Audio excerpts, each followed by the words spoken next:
ಭಗವದ್ಗೀತೆ ಅಧ್ಯಾಯ 16 ಶ್ಲೋಕ 21 ಮಕ್ಕಳಿಗಾಗಿ ಶ್ರೀಕೃಷ್ಣನ ಉಪದೇಶಗಳು. ತ್ರಿವಿಧಂ ನರಕಸ್ಯೇದಂ ದ್ವಾರಂ ನಾಶನಮಾತ್ಮನಃ ಕಾಮಃ ಕ್ರೋಧಸ್ತಥಾ ಲೋಭಸ್ತಸ್ಮಾದೇತತ್ರಯಂ ತ್ಯಜೇತ್.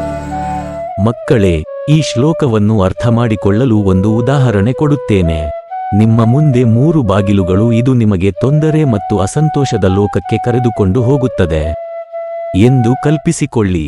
ಈ ಬಾಗಿಲುಗಳನ್ನು ಕಾಮ, ಕೋಪ ಮತ್ತು ದುರಾಸೆ ಎಂದು ಕರೆಯಲಾಗುತ್ತದೆ. ಅಂದರೆ ಈ 3 ಭಾವನೆಗಳು ನಮ್ಮನ್ನು ನಿಯಂತ್ರಿಸಲು ಬಿಟ್ಟರೆ ಅವು ನಮ್ಮ ಜೀವನದಲ್ಲಿ ಬಹಳಷ್ಟು ಸಮಸ್ಯೆಗಳನ್ನು ಉಂಟುಮಾಡಬಹುದು. ಆದರೆ ನಾವು ಈ ಬಾಗಿಲುಗಳಿಂದ ದೂರವಿರಲು ಕಲಿತು ಬದಲಿಗೆ ದಯೆ, ತಾಳ್ಮೆ ಮತ್ತು ಹಂಚಿಕೊಳ್ಳುವಿಕೆಯನ್ನು ಆರಿಸಿಕೊಂಡರೆ ನಾವು ಸಂತೋಷವಾಗಿರಬಹುದು.